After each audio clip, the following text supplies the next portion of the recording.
welcome to 1991 Movie Rewind, a podcast where we watch and review every movie released in 1991, from the all-time greatest classics to the critically panned and everything in between. We will rediscover forgotten fan favorites and uncover hidden gems as we explore the depths of direct-to-video. Join us on our celebration of the fun, unique, and diverse films of this highly underrated year. This week, we watched Harley Davidson and the Marlboro Man.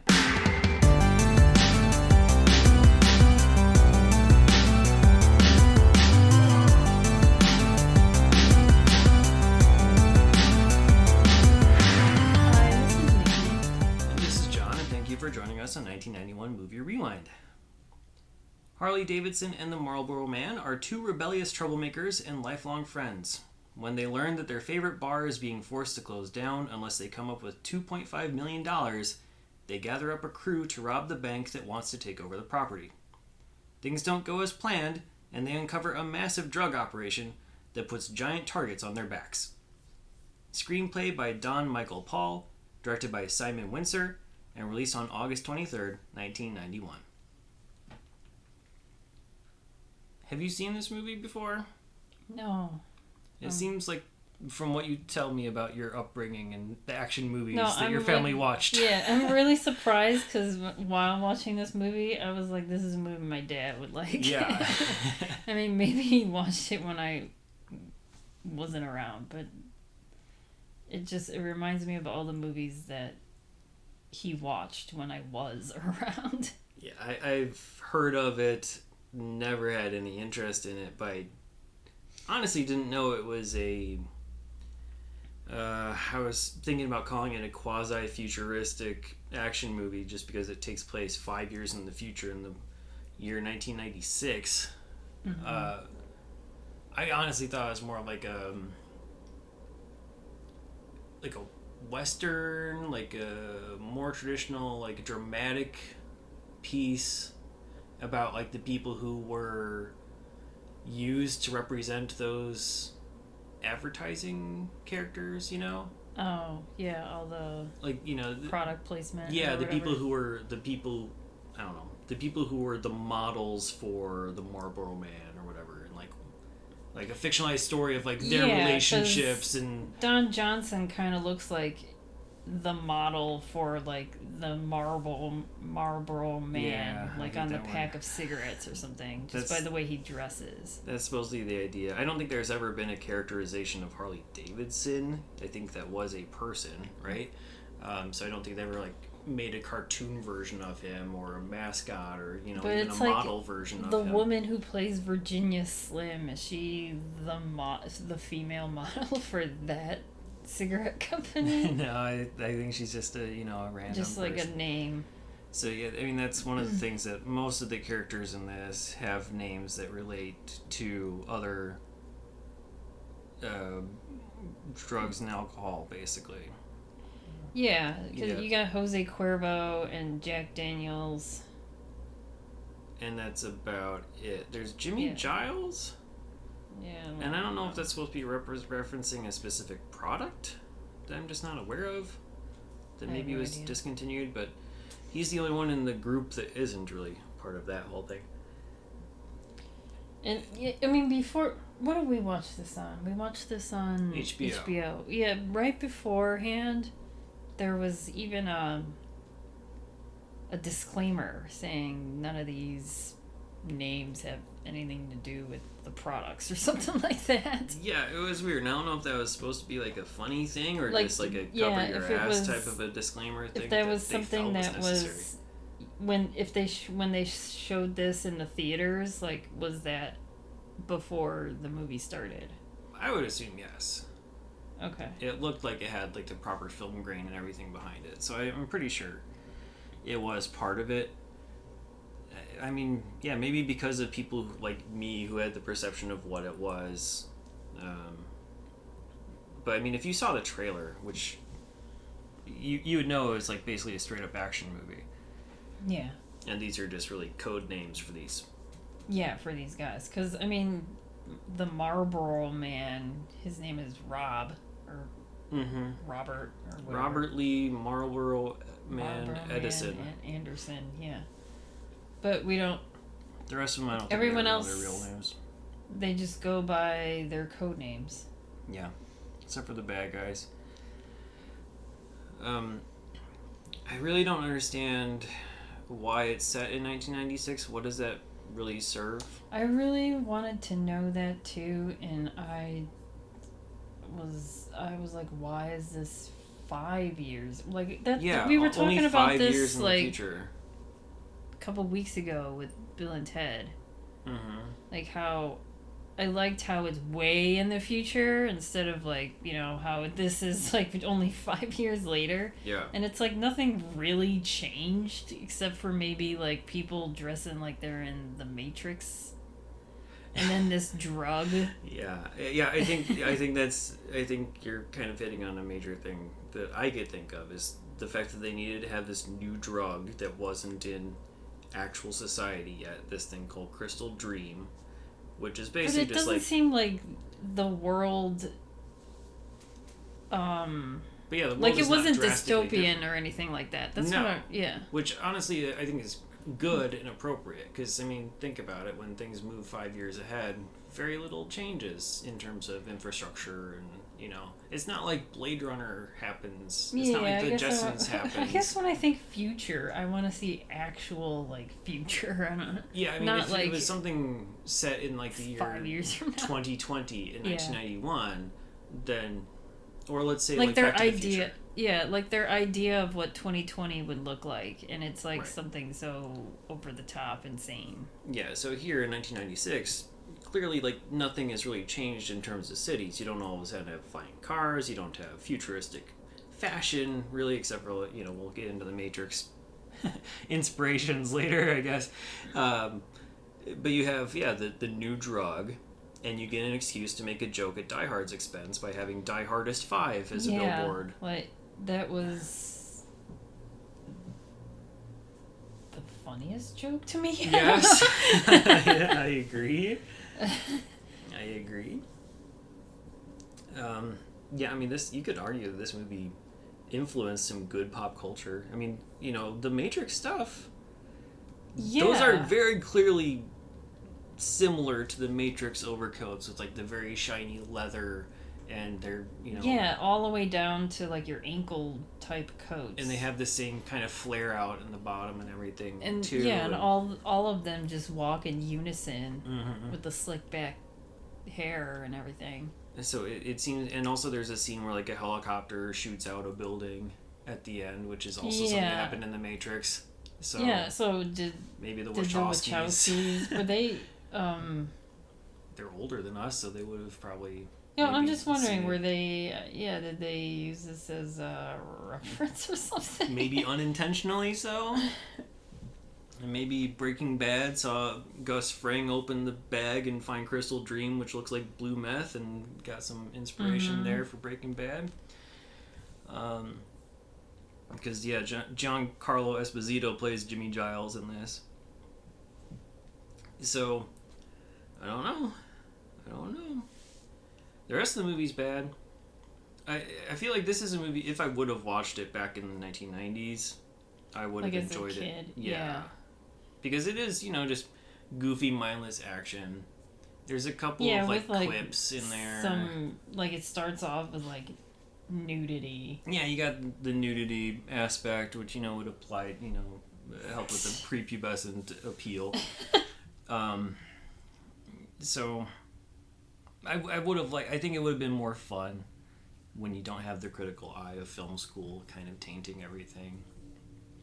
But as an adult, all I can really see is like the lackluster relationships between the two leads, and I think that the action sequences are good.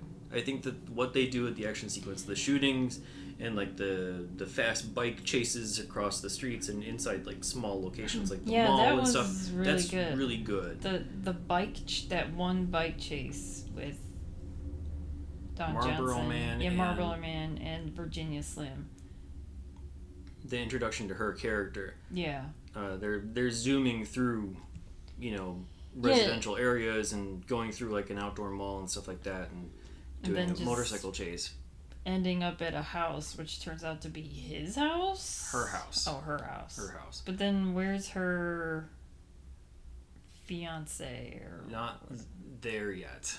Not there at the time. But then Harley Davidson was also there because he woke up to make breakfast. Yeah, I'm not sure how he knew for sure that that's where Marlboro was going. That's why I thought. But probably just because of history, because they all knew each other. All three of them knew each other. But how did Harley know? He probably just assumed that that's where he was going to go. Took a guess or something. Okay. And then maybe saw his bike out front. I don't know. Okay, because... They don't explain that. But yeah, I thought it was his house. No, she says you cannot come back here again, basically. Okay. Yeah. I don't think Marlboro Man has a house. I think that's what I was like these are both drifters. Was it their house? But I don't know. They're both basically like drifter loners in a sense, but they're loners together. And then they have this bar that they frequent and, have complicated relationships with the owners and the people workers there. And everything like that too. But it's not so complicated that you can't explain it in 2 seconds and be done with it. You have this fight scene between Harley and Jack Daniels, played by John Minton, former WWF wrestler. Actually, I think he was still a wrestler at this time. Big John Studd. And because evidently Harley had slept with Jack Daniels' wife at some point, Lulu Daniels, played by Vanessa Williams, who we only see singing and has no role other than just to be another bit of eye candy in the movie. And just her kind of bossing Jack Daniels around. Oh yeah, I guess she does have a couple lines of dialogue basically saying don't get involved with this stuff or something. Yeah, or she's like, are we ready to go? Yeah.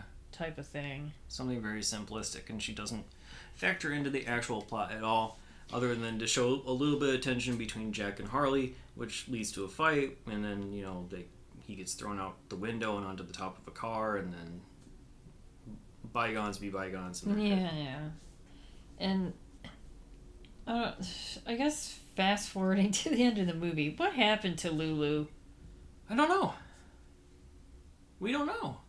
That everyone so the whole ending. Okay, also there's like forward. 30 endings in this movie for one. But yeah, the actual ending where credits happen, there's so much unresolved stuff. Because everyone works together to try to get all this money for the drugs, blah, blah, blah. Everyone is killed. All their friends are killed, besides Harley and the Marlboro Man. And then that's when I was like, where is Lulu? Because she was always like sort of attached to Jack Daniels. Like, wherever and saying, he was, don't she do was. This. And also he was telling Jack... But he did do it, and then he died. Yeah, so why not have that scene of confrontation from Lulu going to Harley and you killed my husband type of a thing. Nothing like that is in here. There's no depth to the characterization. I also really didn't understand... Okay, so the main thing is the lease we'll talk about in a second. I want to talk about the main thing with the bank. The bank is running a drug operation because Tom Sizemore plays this guy Chance Wilder, who is heading up the bank, but also on the side using the bank to do this multi-million-dollar drug operation using bank vehicles and resources. When they do the heist, they discover the drugs instead of the money that they expected to find, and it's like, at some point, they kill all the heavies, and then they go back to the bank so that they can get Sizemore to update the lease for the property, but everyone's dead, including the owner of the property. So who's gonna take over this bar? Because and are also they gonna do it? They're not even gonna stay there because they just go off their separate Their plan ways. is to leave town anyway. Yeah. They could have brought Lulu back for that, and be like, okay, Lulu's gonna take over the bar if she wants to, or something. Yeah, because she's the survivor.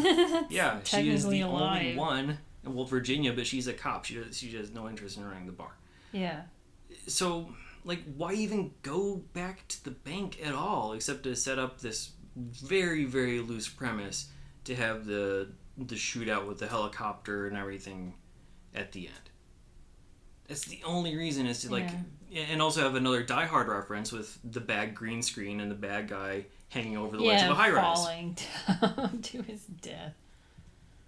So, I don't know. There's a lot of stuff that just does not make sense in this movie. The lease also does not make sense. Alright, so this bar has been operating at $350 a month for 30 years. I wrote it down. And now that 30-year lease is up, the bank wants them to pay $2.5 million for the next 5 years. Mm-hmm. I don't know. So wait, you did the math for $350 a month times? Well, I didn't even really have to do the math. Like $350 a month in 1991 dollars seems like a pretty damn good deal for a bar, but 1961 to lock in at that high price at $1961 seems like a terrible business decision. But if he was able to overcome that... Well, this is 1996, so 1966... There you go, 1966. Oh, okay, makes a world of difference. I don't know. Maybe that's probably why they said it in the future, is like get rid of some, civil rights stuff timeline. I don't want to give the movie that much credit, but who knows. But, to lock in at that high rate seems like a mistake, perhaps. But if he's able to overcome that, why isn't he saving some of that money? So he could just retire at the end of the 30 years. I don't know. Like, there's a lot of stuff that seems weird to me. Whatever, he's dead now. Old Man. That's the guy who runs the bar. Very creative names all around in this movie. Old Man is the owner of the bar. And, honestly, the only, creative name in this is Chance Wilder. I don't know why the bank guy... Sizemore Yeah, I don't know why the bank guy gets a unique name, but whatever. Lulu Daniels, I guess, maybe. It's a weird movie, but it's not meant to make a whole lot of sense. I don't think it's supposed to be, intricate and nuanced. Even something like Die Hard, where that's on the surface, Die Hard is not meant to be, I don't know. It doesn't look like it would be a deep movie, but you can kind of find it if you look for it, and there's structure and layers behind the surface of this. This is really just, you get what you get. What you see is what you get, and mostly what you get is terrible dialogue, like, it's better to be dead and cool than alive and uncool, repeated 30 times in the movie. Oh, and then there's Vaya con Dios, which, was that a 1991 thing? I don't know. I mean, maybe it was just the idea of movies that take place in the LA region, trying to integrate Spanish language a bit more and be more inclusive with that. I know we're gonna see this movie, and I haven't seen it in a long time, but didn't they say that in Point Break? I don't know. I haven't seen it. Oh. I feel like that was also a catchphrase or something. Maybe. I mean, this movie does borrow from other movies. Obviously, they wouldn't have been able to borrow from Point Break, but they do borrow from other movies, and other movies may have borrowed from this, like The Matrix. I think, another one, again, very standard dialogue, when everyone's dead, Harley basically has no remorse at all, and he's basically like, I didn't force anybody to do anything, they knew the risks going in. Again, the most simplistic dialogue you can imagine for the most part. And I'll say that Harley and Marlboro do not have good on-screen chemistry together. I mean, from what I read, it's... Because, later on I'm going to be talking about Mickey Rourke, and I just read so many articles on him. But he said that... basically he did this movie just to get a paycheck. He just didn't really want to do it, but he just did it to get paid. And then basically after this, he was gonna go back into his boxing career. Yeah.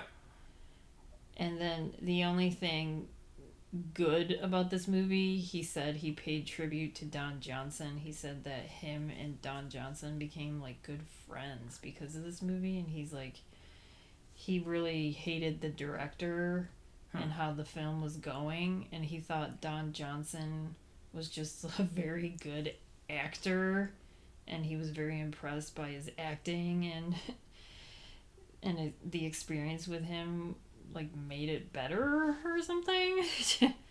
I mean, I can believe that. I mean, your job is usually only as good as the people you work with, and that goes like with any career. So I mean, yeah, I can understand that perspective that his main co-worker made this a much more enjoyable process. I didn't see any of that on screen. Even the good acting part, I didn't see good acting from either one of them. It seemed like they were just talking to each other in a vacuum. And then, like one person says their lines, and then way too much time elapses, and then the other person responds to the line, and they're not playing off of each other. They're just basically reading lines in a vacuum to each other. That's what I got from it.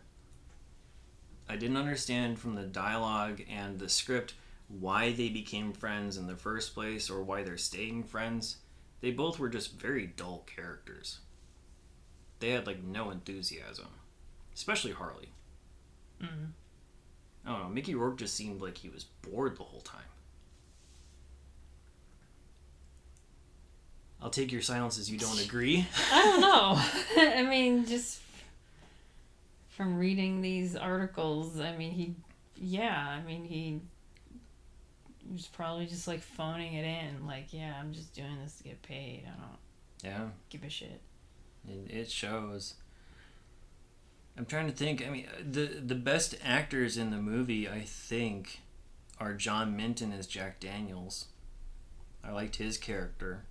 I like what he brought to that role as like the the big oaf who really, he has the soft side, which is pretty expected, but it's like, oh, don't tell my wife I'm doing this. But I think he played that well. And honestly, like Giancarlo Esposito always brings a level of enthusiasm to his roles. Pretty similar high energy as what we saw in Night on Earth. Yeah. So that might have just been his thing at the time. I don't know.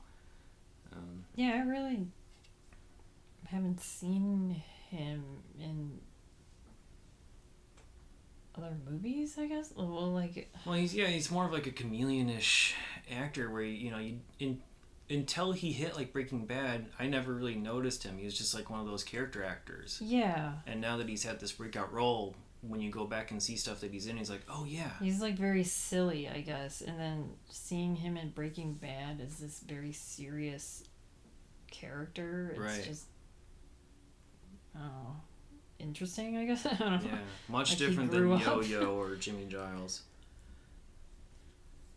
And I haven't seen him, like, I know I've seen, like, Do the Right Thing and stuff, but I don't remember who he was. Yeah, he's in, like, smaller roles in those types of things, yeah.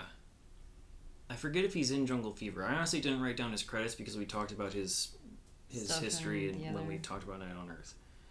But I forget if he's on Jungle Fever as well, but yeah. He's only in these two movies. Okay, Night on Earth and Harley and Marlboro. That's what I kind of thought. But I mean, those two are good.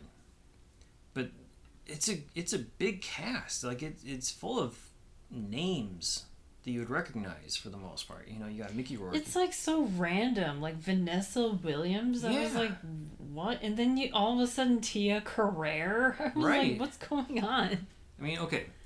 I can assume that maybe Vanessa Williams wanted to do that to help showcase her singing career a bit more. I mean, this was like when she was really blowing up. Yeah, this is musically. And she sang the songs that were on her album that came out like at that same time. So I think that might have just been why she took the role, or why it might have been offered to her. Tia Carrere, this is before Wayne's World. Wayne's World. So she hadn't had her major breakout yet. And again, she's basically, like, her character, she's basically the assistant to Tom Sizemore's bank guy. Yeah. No purpose for her other than to be eye candy. Right. And to be ogled. So, I mean, whatever.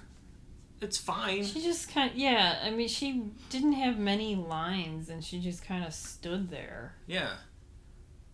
Which, I mean, She's fine. there to be sexualized. Yeah. And it's just, this is a manly man movie. Yeah, so we need to see some hot girls in it. Which happened, like, immediately, right? Like, it's, like, nudity in the first 2 minutes. And then again in minute, like, 5. Yeah, when they go to the bar and there's, like, a stripper on stage. Yeah, both characters are introduced by topless women. Yeah, they don't even have a name. They're just, like, the woman. And then, like, at the... Mitzi Martin as the woman. Yeah. And then... And then at the very end, when Harley picks up a female hitchhiker, so it's just like another nameless woman. I think, okay. Is she the woman? How there's like 3 women. No, because there's another person on the credits that's listed as the hitchhiker. Oh, okay. But I think, there's a couple times where he shows a picture of him with a woman. Yeah.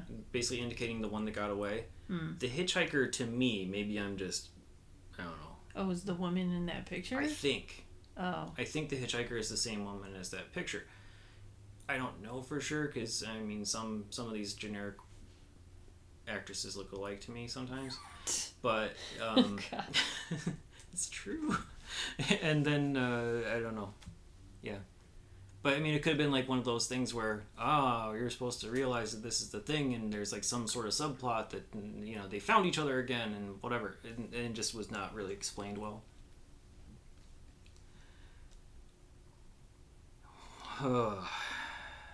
Alright, so, I don't know. Like, I don't even know what to do with, this movie, because then we also have Daniel Baldwin. And then, I can't believe we haven't mentioned it by name yet. He's the lead bad guy. He's the lead bad guy. With a gun. It was when they first showed the bar scene, he was there. Was he? Because I was like, is that Daniel Baldwin? You mean like the back room, like he was like in the background. Yeah. Interesting. I'll have to look when I look at screenshots. Oh no, he was there because I was like, "Is that a Baldwin?" I said that to myself. It could have been a generic, Like, was it another? It could have been like the hitchhiker girl in the picture scenario. Like maybe it is, maybe it isn't. No, because they're like when they were fighting and stuff, he was like in the background. I don't know. Maybe that is intentional. Maybe it's supposed to be an Easter egg, sort of like indicating that either the drug presence is there and he's helping to. Yeah, like infiltrate the bar with the drugs. Yeah. Or, like because people, he has like the vested interest in deal. the bar itself and they're trying to take over the property. There's reasons for him to be there that you can make sense. But they never mention it. They never say a word about it, so... Right. Well, because they didn't know who they were at that time. We, the audience, didn't. So, but they didn't know who they... But I'm just saying, like, they could have had a line of dialogue where Daniel Baldwin at some point says, I've been, like, watching you a long time or something like that. But they don't. All they did was, like, shoot at each other and try to kill each other. That's what I'm saying. So if it was intentional, he was in the background, they should have explained it. Mm. Instead, yeah. Yeah, so this... He just shoots guns. Yeah, the bars... needs money and they try it so all the guys, all the friends from the bar is like, okay, let's hijack a what is it, just like a van. Security truck. Yeah, a van, or a security truck that like a Brinks takes truck type of a thing. That has the money in the back for the bank or whatever. Mm-hmm. Or it's like they're going or coming from the bank. I forgot. I'm not sure either. And, they shoot up this van. Like, I don't even... Oh, you haven't seen this movie, so... I was going to reference another movie. Oh, no. But, Like The Matrix? No. And... So they shoot up the van, take over the van, and they open it... expecting millions of dollars, but instead they see this drug and they're like, what the fuck? Yeah.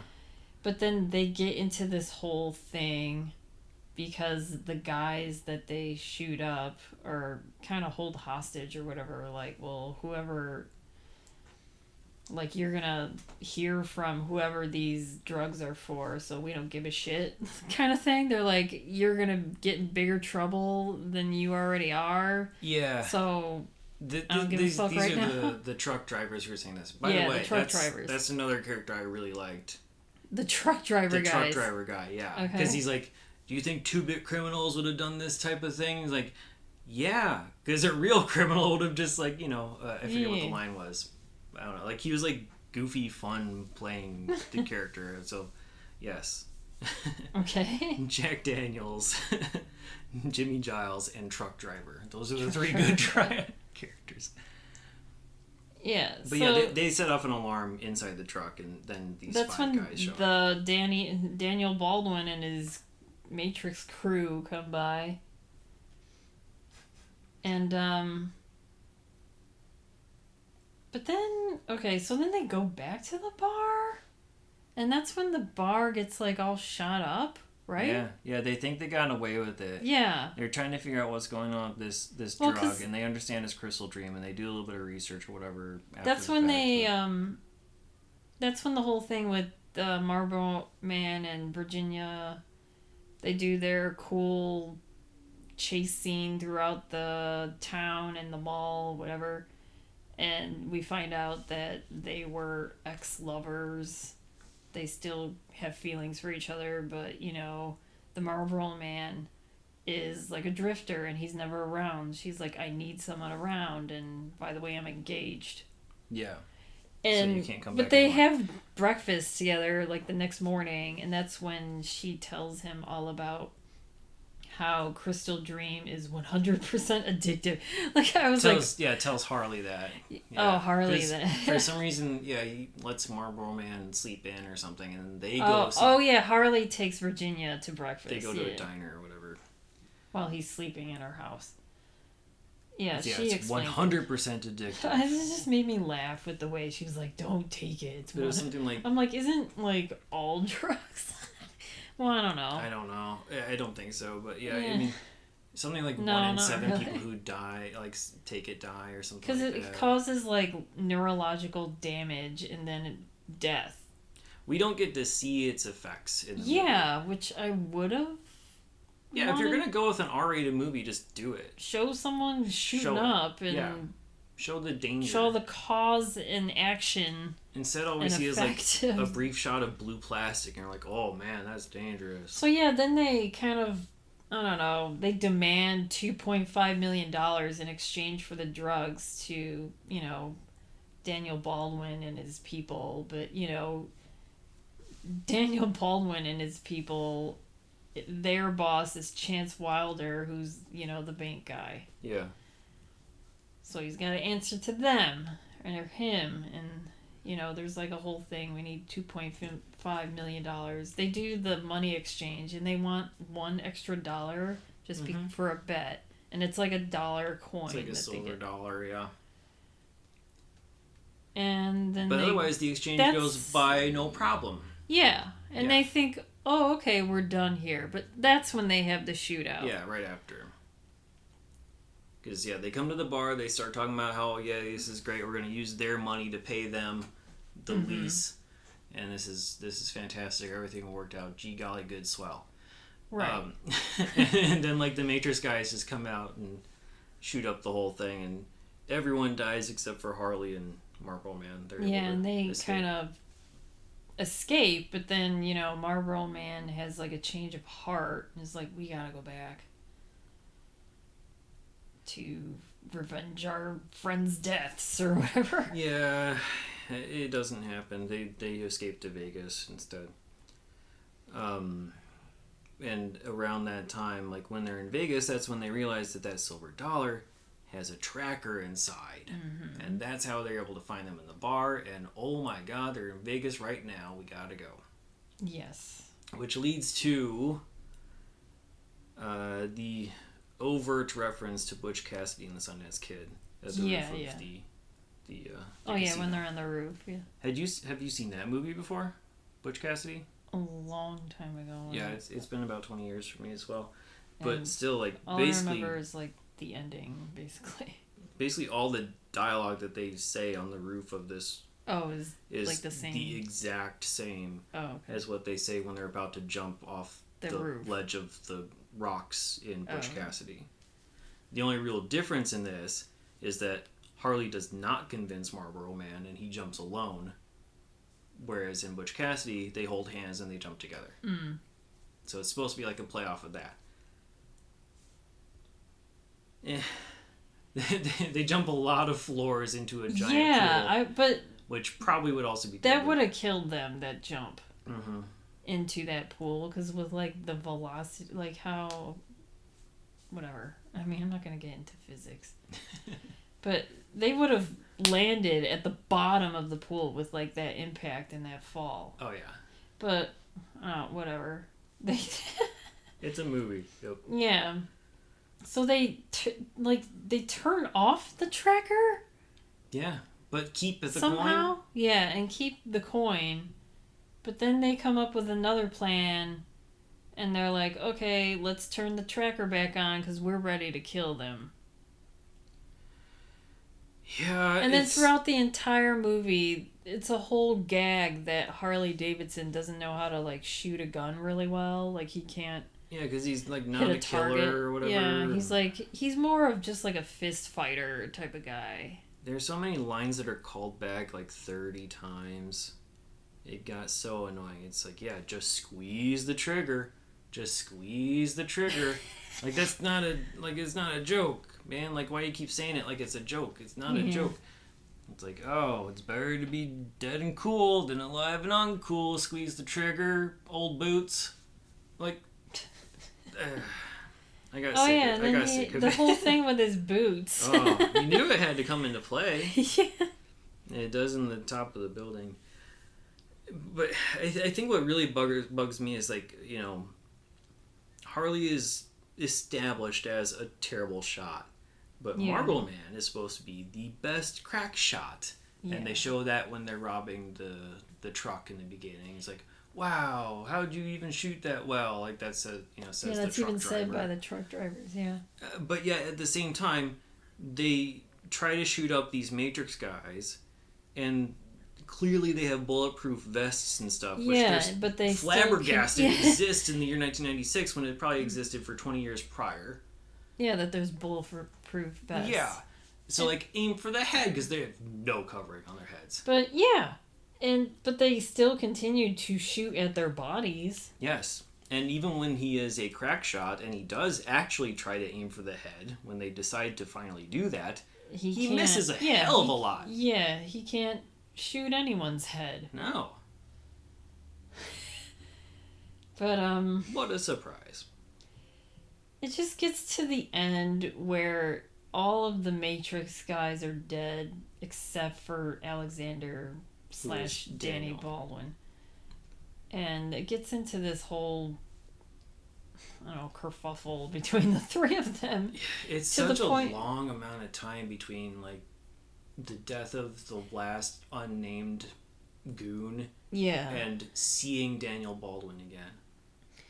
Yeah, they try to trick him in a very dumb way. They put the tracker in the briefcase, like, underneath somewhere, and, you know, Danny Baldwin's like, are they here? Like, type of thing. Yeah, they open the briefcase like, what the hell? They're not inside the briefcase? They give that type of reaction? Yeah. Like what did they expect was going to be in there? Yeah, well, they wanted the money. They wanted the money. Yeah, back. Like money, whatever. I don't know. So I guess they assumed that the money would be in there too, but at the same time, I don't know. They knew that the tracker was offline for a long time. Then all of a sudden it comes back online. It's like, no problems here, boys. Right. Let's go. It just comes down to where Alexander is holding Marlboro Man hostage or whatever. And it's up to Harley to shoot him, and that's what the whole just squeeze the trigger thing happens. And then they have, like, in the meantime, they also have, like, a bunch of lines about how it's $2 a bullet. You know, every shot you miss takes $2. That's $2 a bullet. This is a very expensive firefight we're in, and all this kind of stuff. And as he's loading up the gun, he's like, $2, $4, $6. Like, I don't. You guys have $2.5 million that you intend to keep. Yeah, it's not like $200 a bullet. It's meant to be like this funny exchange and callback within this 10-minute scene, but it's just, it drags everything down. But yeah, Harley's a really bad shot, but he has to do something, and stuff happens and whatever. But yeah, even, and then it gets you to think that the movie would basically be done at that point, but no, no, but that's they just gotta like kill the Tom second ending. Sizemore now. But they did kill, yeah, and now they have to go back and kill Tom Sizemore, so you gotta like wait for like another 10 minutes of scenes to happen before we even get back to the bank.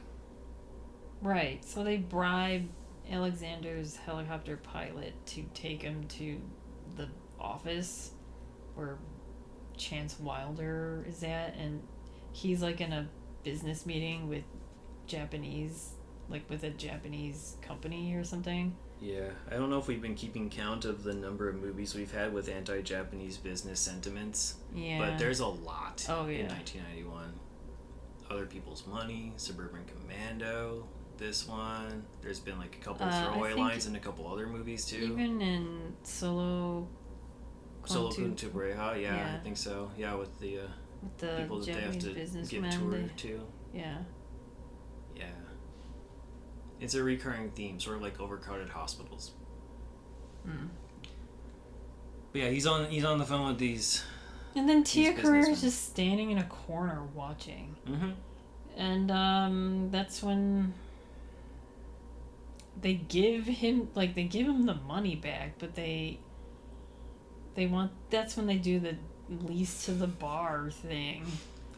And he's like unwilling to do that. So like he has his men try to kill, like Chance Wilder has his men try to kill, Harley and Marlboro. But then that's when the helicopter comes up to whatever floor he's on, like the 50th floor, I don't know, and starts shooting. Well, he does this funny thing where he's like through the window telling Harley and Marlboro to like get down, and they see him, and he shoots up the place, and everyone, like all the goons or whatever in the background, get shot at, but like Chance doesn't get shot at all. No, because you have to have the scene where he like grabs the boot as he's falling off the building, and it finally falls apart. He dies. Yes.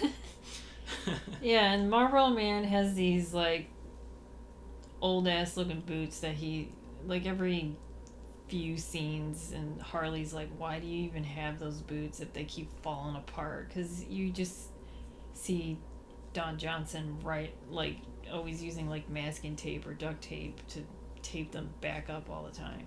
And the response is always, I don't want to talk about my boots. I don't want to hear no until, guff like, about my boots. One heart-to-heart they have. Which I honestly was not paying attention to, so I don't even remember what the actual reason was. Oh, they were his father's, because his father... Is that all it was? Yeah. God, I knew that like from the freaking start. I thought it was more than that. All right. They were his father's boots, and his father died somehow. I don't even know, because even Chance Wilder made fun of his father. Yeah. He was like, "You want to die like your father?" It's like, how did he know? This feels like it's meant to be like a multi-part series that just got smushed into nothingness. I don't know. Anyway, they're on with their own lives again. Marlboro's gonna be a rodeo person again, because he was, and then he stopped being one, which I thought was part of the boot story, but I guess not. Well, unless his father was a rodeo guy and was like, "Hey, here." But like he died in the rodeo, and whatever. I don't care. I really don't care anymore. I didn't care while it was happening. I'm like, I'm sick of the boots. I'm sick of the boots. I do not care about the story of the boots. And then Harley just went off with this hitchhiker as he's leaving the rodeo, and the end. Missed opportunities in this one. I'd say if I were to see, in that way, I'd sort of compare it to V.I. Warshawski, because there is a potential for a good story here. There's a potential for a good movie here. Mm-hmm. I'm much more disappointed that V.I. Warshawski did not realize its potential. this can easily just be a throwaway action movie, and I'm good with that. Yeah. Even though it looks like it wanted to be something more, where they're using these characters and, you know, these different products to build a team and, you know, create some sort of weird little action heist series. But I don't know if that was ever in the plans, but I don't know. It was a lot different than what I expected, because it was not like a high-end drama of, you know, just relationships and characters. It was a straight-up action movie. Let's quickly talk about awards. So this was kind of a bomb. It had a $23 million budget. It made 7.5. So not as big of a bomb as Company Business, but right. Still not a success at all. On the awards front, it was nominated for the Stinkers Bad Movie Award for Worst Film. But Nothing But Trouble was the winner of that. Yeah, that movie is horrible. I mean, I would watch this movie over that. I know we're going to have to watch that movie at some point. At some point it may come up, yes. Simon Wincer, the director, he's an Emmy winner for Lonesome Dove, the 1989 version of that. He's done movies like Harlequin, Daryl, Free Willy, Operation Dumbo Drop, The Phantom, and tons of TV, including Young Indiana Jones, so obviously he has a very good relationship with the Disney folks. Don Michael Paul, the writer, he will appear in the 1991 movie Rich Girl as an actor.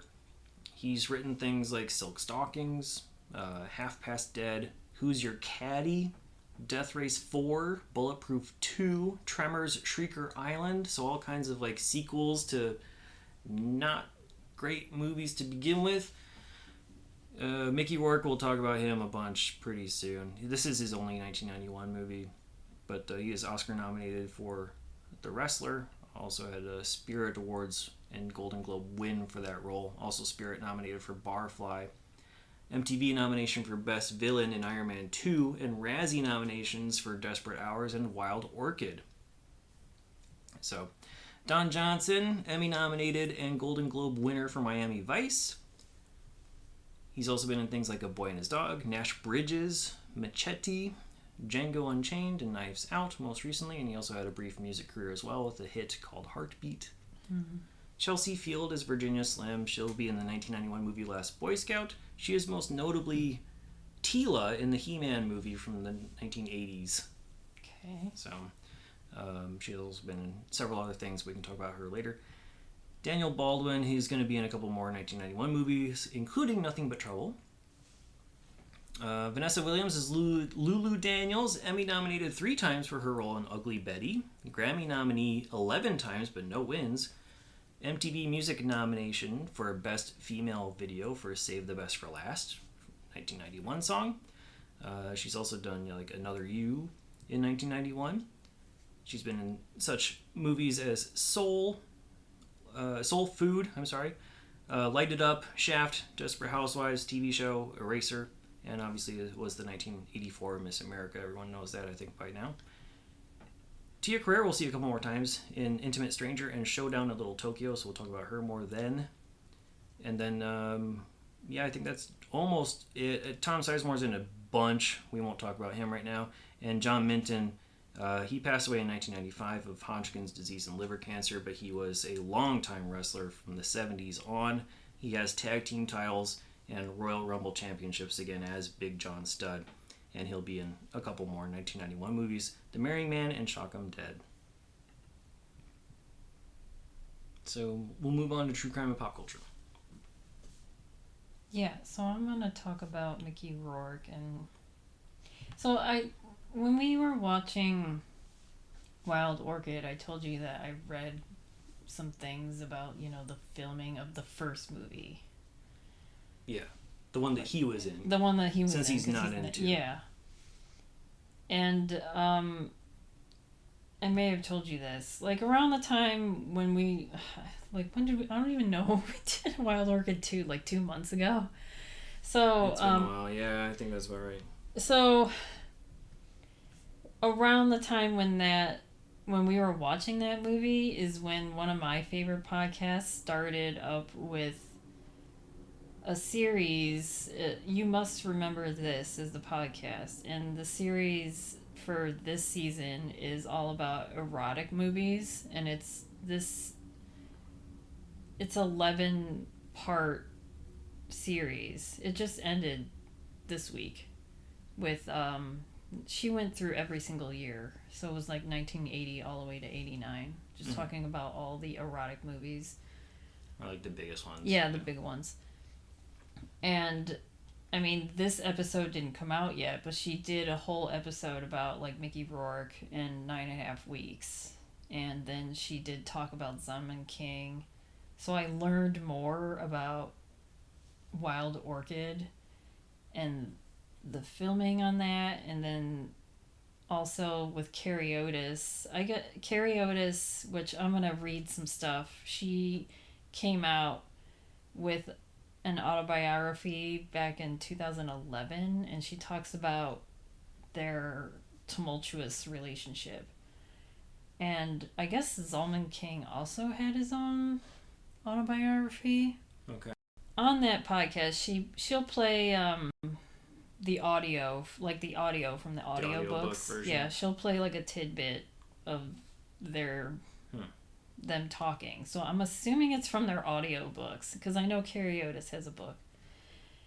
And so for I don't know, just the entire series is amazing. And then starting in the fall, she's going to do Erotic 90s. So she'll probably be talking about maybe Wild Orchid 2, I don't know. Maybe. She talks about Wild Orchid 1.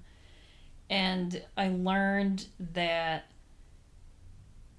so on, Mickey and Carré, they met on the set of that movie filming, and it was just like love at first sight, and they were kind of inseparable after that. And in Carré Otis's book, she mentions how like they were just like hot and heavy from the start.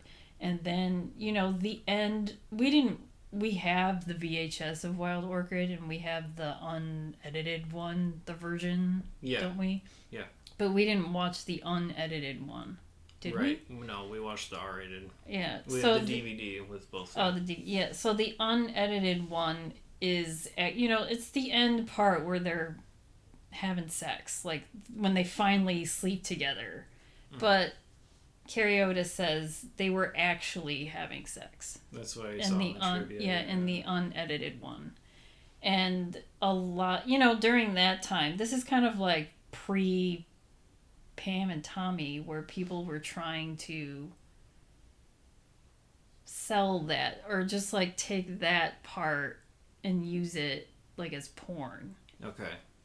And there was like a whole thing about that. And it became, that movie became very popular, like in Europe and South America. And Zalman King, he didn't like do anything about it. He was just like, oh, I'm very popular. And that's why he made Wild Orchid 2. And the reason why he named it Wild Orchid 2 was because Wild Orchid did so well in the other countries.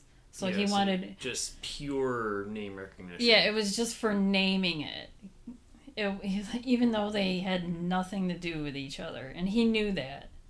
Okay. So I think we wanted to know why he wanted to name it that, and that's why. And we're also kind of curious why I said Blue Movie Blue on the subtitle. Right, which I didn't learn anything about that. But I mean, that movie, the second one, didn't do as well as the first one, like in other countries. But I'm just gonna, like, I read, like, so many articles. There was one in the New York Post, and then the one from the New York Times Magazine. Those are the most interesting to me, and then we'll put it on the website. The one from the New York Times Magazine is just an entire interview with Mickey Rourke right when he just finished doing The Wrestler, and that's when like his whole career like came up again by being, nominated and winning like a Golden Globe. Did he win that? He won the Golden Globe in Spirit Award. Yeah. So, Carrie Otis's book, she mentions that, it was like love at first sight filming Wild Orchid. And after that, they were just kind of inseparable. But Mickey became very controlling. And, she's a model. And she wasn't really allowed to do a lot of modeling gigs, especially if they were sort of like tasteful nude modeling. And he saw her in a photo or something where she was like mostly naked, and he's like, no one can see you naked but for me. And he threatened these photographers by hiring thugs to like beat the shit out of these photographers. So that kind of like made her career kind of shitty because no one really wanted to work with her because of him. So she was like losing jobs. Yeah. And there was another part where she mentions she was accidentally shot by him, and in these articles she never pressed any charges against him. They just had like a very shitty marriage. And this was during the time, I guess. Well, because this movie is his quote last movie, but when he was filming the movie White Sands, which that movie came out in 1992. Yeah, he didn't necessarily stop. No, he never fully stopped. Because I know he's done like really bad movies up until like The Wrestler. Well, I mean, he had done some other stuff like Sin City, I think, is the other major notable one before The Wrestler. Iron Man 2 was before The Wrestler, I think. I thought that was after. No, yeah, it was probably after, wasn't it? Yeah. Well, okay, so he was just doing what, because I think mentally, he was just like not doing great, and he was on location to film the movie White Sands, and he was frantically calling her, saying, I need you by my side, I miss you, I love you, blah, blah, like, and just controlling her. And she just dropped everything to fly out to go visit him. And then when she visited him, he had like a gun in the house that he was staying at, and she's like, I don't like guns, can you get rid of it? And he just like threw it in one of her bags without telling her. She didn't know it until they got into like a little thing, and she kind of threw her bag on a shelf or something, and the gun went off and it shot her like in the armpit. Oh, wow. Like the safety wasn't on. Yeah. But she never pressed charges. But I mean, that scared the both of them. But then this, like, I don't know, this is before they even got married, and then they didn't speak to each other for months until he was like, I miss you. Like, he comes and visits her somewhere. I forgot where already. Where, I think she's just back in LA trying to work or something. And he's like trying to do his boxing career. So he's like in Miami. And he just up and visits her. And he basically like forces her to marry him. He finds her after they weren't speaking for months, and he brings like a knife, one of those like Japanese katana type knives, and he's like, marry me or I'm gonna kill myself with this thing. Okay. So she's like, okay, I'll marry you, and they get married the next day. And then throughout their marriage, it's just like very tumultuous. It's, I don't know, but all this that she says, she reveals a lot of this in her book, and I'm really curious. She also talks about her modeling career and how like she was treated by like certain, like the director of her modeling, like she was part of the elite modeling group, and the owner of that also was like sexually harassing her, and then she had like a really crappy life, it sounds like, and now she's like doing better, and I'm just really curious to read that book. But I mean, after when this book came out in 2011, they asked Mickey Rourke, like, his side, and he just said, no comment. He didn't want to say anything in response to this. Mm-hmm. But recently, he's been kind of vocal. When they did the whole Johnny Depp Amber Heard trial, he was very much on Johnny Depp's side, saying how their marriage, Johnny and Amber, reminds Mickey so much of his marriage with Carré Otis. So it sounded as if they were like abusive with each other or something. Or that's how he wants to spin it. Yeah. TV, this was a Friday, and it was like during the summer, so it was like TGIF was all repeats, so there was nothing new or different for that night. So I'm just going straight to music. And for the bottom 5 for the Billboard 100 as of August 25th, 1991, a lot of these songs we've sort of talked about. Okay. So number 100 is Hey Stupid by Alice Cooper. I know we talked about that before. That was 5 weeks on the charts, and it peaked at 78. And then number 99 is Losing My Religion by R.E.M. That was 21 weeks on the chart, and it peaked at number 4. And then I know we talked about this song, but this is the debut of Gerardo's When the Lights Go Out. Okay. I think this is the first time we've talked about Losing My Religion on the podcast. Really? Yeah. I thought we did before. I don't know. I think it's the first one. Okay. Well, anyway. I mean, that was on their 1990 album. Yeah, but it was 91 single, yeah. Gerardo debut. That was Gerardo's debut of the non-Rico Suave song. Number 97 is a song called Dirty Love by a band called Thunder. And I have never heard of this song or this band. And this is a UK band that formed in 1989. And this is their debut album where this single came about. Okay, so it had like international appeal, and they so had they tried international to bring it over appeal here a year later and or something. So this song Dirty Love was on the UK charts as well as the US, and this debut album came out in 1990, but the single came out this year in 1991. And that album reached number 21 in the UK charts, and then number 114 in the US Billboard 200. But the single was 13 weeks on the chart, and it only peaked at number 55. But these guys just recently came out with an album this year, so they're still going. Okay. I've just never heard of them. No.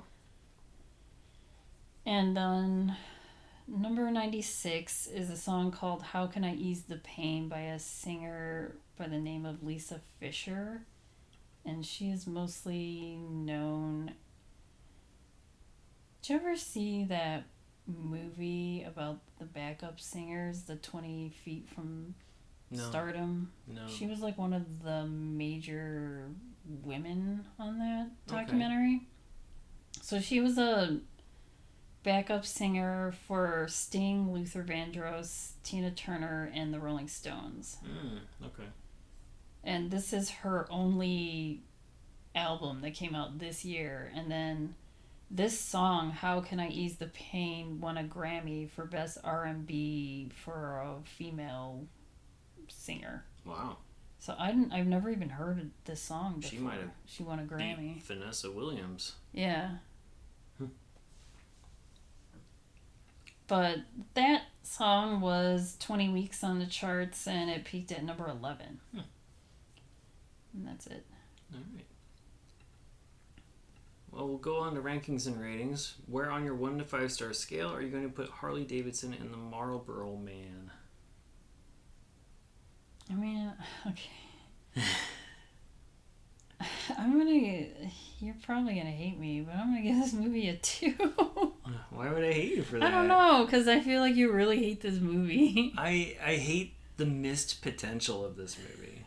That's what I hate about it most. I mean, the dialogue is really bad, and the characters are just not fun to watch. But, like, the action is, the scenario is a good scenario. It's a decent premise. It's just not executed the right way. On my 0 to 4 star scale, I'm going to give it a 1.5, so I'm not that far off from you. Okay. But most of that's because of the action sequences. Yeah. I mean, I was not really bored. I started to get bored near the end. Like, I because was felt more like bored with company. Yeah, I was business. definitely more bored with company business, even though it was a little bit of a faster pace, I would say, than this was. This one, I just felt like there were 5 different endings, and I was ready for it to be fully done after number 2. And they got 3 more endings after that. Every movie is worth watching once. Would you watch this again? I kind of would if there was like a midnight screening of it and there was like other people around to sort of make fun of it together. Yeah, that would be fun. I would also, just like V.R. Wachowski, I would watch a remake of this. I think it'd be, Like with Mickey Rourke and Don Johnson. Nah, I don't think we need to have either of them there. If they really want to have cameos, then fine. But, get new cast, better script. I think, it could work. If you out there want to watch this movie, Harley Davidson and the Marlboro Man, as of this recording in June 2022, it's available on HBO Max, Cinemax, digital rental, VHS, or DVD. As always, check your local listings. As for us, you can listen to us on all of your major podcasting platforms. Please remember to rate, review, subscribe, and tell your friends. It does help us out a lot. You can email us at 1991movierewind@gmail.com. Follow us on Twitter, Instagram, Letterboxd, and YouTube. Just search 1991 Movie Rewind. Or go to 1991movierewind.com for the full list of movies, along with show notes and more. Next week, we are wrapping up our buddy month with Marilyn and Me. That's on Tubi, Pluto TV, Freevee, Roku channel, digital rental. We will see you then.